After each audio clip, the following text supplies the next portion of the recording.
What's up, guys? How you doing? So with the Edge of Fate coming out soon, I thought it'd be good to just recap throughout the year of Final Shape. Was it good? Was it bad? I guess we'll see. So the year of Final Shape. We're going to start off with the expansion of the actual Final Shape because that's part of this year. Overall, the Final Shape, solid. Probably the best expansion Bungie has ever delivered to us, but it didn't start out that way. It was very rocky from the beginning. I remember day one suffering endless error codes, and this lasted about a whole day. I don't want to say that hindered probably the reception of Final Shape, but it did. That hindered it a lot because you can imagine you pre-ordered 6 months ago and then you get on day one and you can't play. That's pretty lame. But overall, the expansion, excluding day one, was good, and it hit what it needed to story-wise. Being the end of the 10-year saga, it was very solid as an ending. And then the lead up to the raid was good. I liked how when you finish the main campaign and then you're waiting and it says the Final Shape comes in so many days, it's leading up to that big moment when somebody finally beats the raid. It really felt like the Final Shape was really coming. The raid was great. It hit the marks it needed to. It was difficult.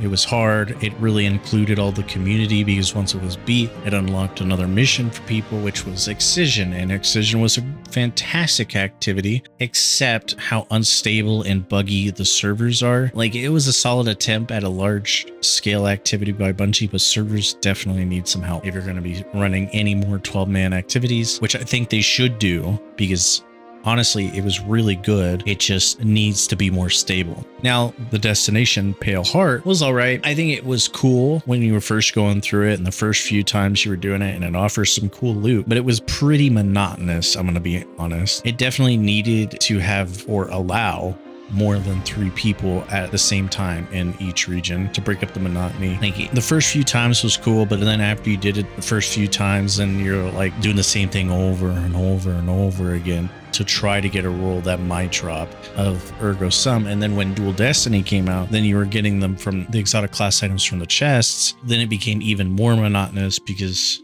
just trying to get to a good roll of the exotic class item was insane. I think that there definitely should have been an allowance on more people within each area so that you could have, I don't know, just some goofiness happening around it. But I definitely do think that it got really monotonous. Now on to Dual Destiny. Dual Destiny was a fantastic activity. I think that Bungie should really lean into more forcing of communication amongst players. It's like one of the few activities outside of raids that required communications. Even dungeons can be done without communication.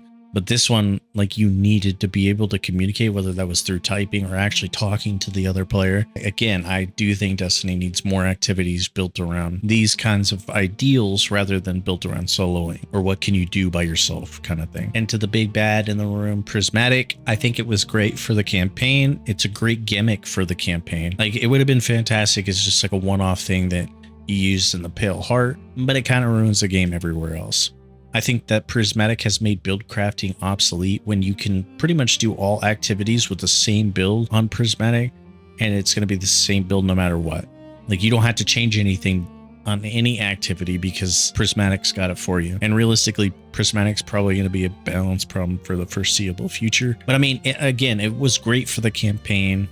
And it was like an interesting gimmick, but I think that overall for the rest of the game, it wasn't a good idea. Now, conclusion on the Final Shape, hands down the best expansion Bungie has ever released.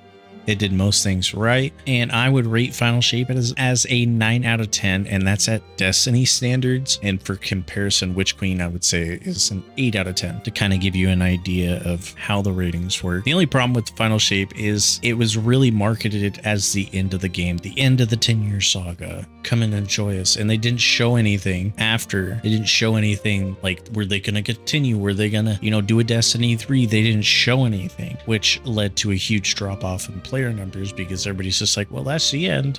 But those that do know, Destiny didn't end at the Final Shape. There were in fact still at least a year after of content that they have given to us. So first off, we have episode Echoes. And if you don't know what an episode is, it's basically a season, but it's longer, much longer. So episode Echoes, its story, it was all right. It started out good. I think it missed several opportunities and the ending was lame.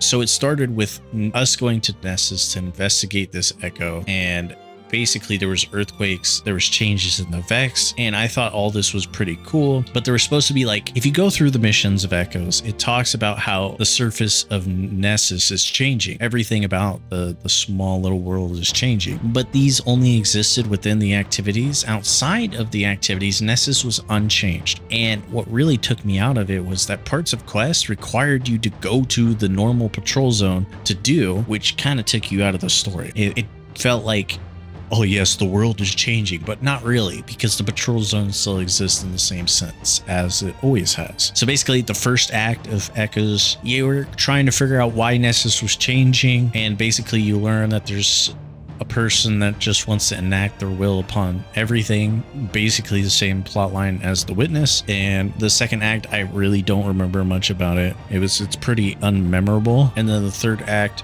was all built around the exotic mission, and the final cutscene was terrible. The story ended very underwhelming compared to how the story had been building. They had this whole thing that they were building to, like, if you go through and play through it now, which Destiny 2 is free currently, it ended with not much of a resolution at all. And the activities for the episode were all right. They were basically just seasonal activities, nothing really out of the ordinary. And the exotic mission was cool, but to have the entire act built around it, which means that you had to do it multiple times to get the exotic weapon and finish the catalyst. It was an absorbent amount of time spent in this one activity. And then weapons, realistically, there were two that were insane. The rest were not so good. I would say the rocket sidearm is one of the best rocket sidearms in the game currently. And then Choir of One, probably one of, if not the best exotic in the game, the special ammo auto rifle. If you do not currently have that, I would recommend going and getting it. It's kind of hard to go get. I think Xur is selling it currently as of 7/5/2025. And as episodes go, or basically pseudo seasons, this one was probably like a 5 out of 10. It was mid. There wasn't anything special. It wasn't really terrible, like the worst of the worst. But maybe it was all right. It was pretty mid. Now we move on to episode Revenant, and I'm just going to start straight out the gate. Not much was different from last season, except they released all of an act all at once. So there was no time gating each act of the episode. As soon as the act was released, everything was out there. So that was all right. I mean, I don't think it attracted anything. I don't think it added anything to the game. But overall, it was pretty similar to episode Echoes, where you had the start of the story interacting with the Fanatic. I really don't like, I don't think the story for this season was all that great, so I'm not going to really recap it. I don't really remember much of it anyways, but I remember being kind of disappointed with it as well. Even more so, I'm going to be honest. There was like few bits of dialogue that were pretty good, but other than that, it was pretty mediocre. The activities, we had a reiteration of Onslaught, only I think this Onslaught's worse than the normal one. It could just be the maps or enemy types or whatever. I just didn't like it as much. It was kind of mid. Then you had the Prison of Elders, and I disliked the Prison of Elders because they had the negative modifiers that would come on every single round, but there was no like positive modifiers, so you were just getting nerfed, and it just felt awful. And you couldn't really control what modifiers it was. There was no way to know what modifiers would be there, so you were just stuck. If you had a certain build, you were just stuck with your crappy build, where you'd have to sit there and change everything because the modifier really hindered whatever the heck you were doing. I thought it was just lame. The exotic mission was cool. I thought there would have been more to it. I don't know. It was about the same as the Choir of One mission. It's just like, it's an exotic mission. Like aesthetically, it was cool. The mission itself was cool, but having to do it a bunch of times for certain weapons was kind of lame. And then you have the mission with Skolas. That one was cool. I really enjoyed that. I think that the enemies might have hit a little bit too hard, but that's fine. You know, it was a good challenge. And then realistically, other than that, for this season, I can't really say any of the weapons were like super standouts. Like, these are the best things in the game. No, not really. But what did come with this season that wasn't in Echoes was the dungeon. Now, this dungeon, Vesper's Host, pretty cool. I think it was pretty cool. The weapons were pretty cool. The aesthetic was pretty cool. The first and second encounters are cool. I really disliked the third encounter, which honestly was a big hindrance for me for wanting to do it at all. In fact, so much so, and I didn't even solo it because I hated the last encounter so much. This was the only season episode that I didn't get Guardian Raid 11 because I just didn't feel like soloing. this dungeon. Like I said, the first 2 encounters are pretty good. I just dislike the 3rd encounter. But the dungeon overall was solid. Rating this again, episode Revenant was probably another 5 out of 10. It was pretty mid. It wasn't bad. It wasn't like the worst thing ever, but it wasn't like anything great. But I think what holds it at a 5 out of 10 is the fact that we did get a dungeon, and it's a cool dungeon. The weapons are really cool. I like the weapons. So what does that lead us into next? We have episode Heresy. Now this one's all about the Hive. The story is much more interesting than the previous ones. I'm just gonna summarize basically all 3 acts of the story. Is that we had like a taken attack, I guess you call it, on Earth. And then we jumped through a portal. We ended up on the Dreadnought, and then Eris was killed. And then it showed a cutscene of us, it showed a cutscene to us that Eris wasn't really dead. She was in her throne world. And then basically we found out that one of the echoes was an echo of Oryx. And we spent the whole season pretty much trying to either free Oryx from the echo or to destroy the echo. And by the end of it, we destroyed the echo. There's some little things in the background, like some lore bits and stuff that explain a little bit more, but that's pretty much the gist of it. Like, I mean, if you want to actually hear the story, then you should go look at My Name's Bife or someone else. But from my perspective, it was a pretty solid storyline, and the activities, they were pretty good. Like, the Nether was all right. The Nether just takes too long.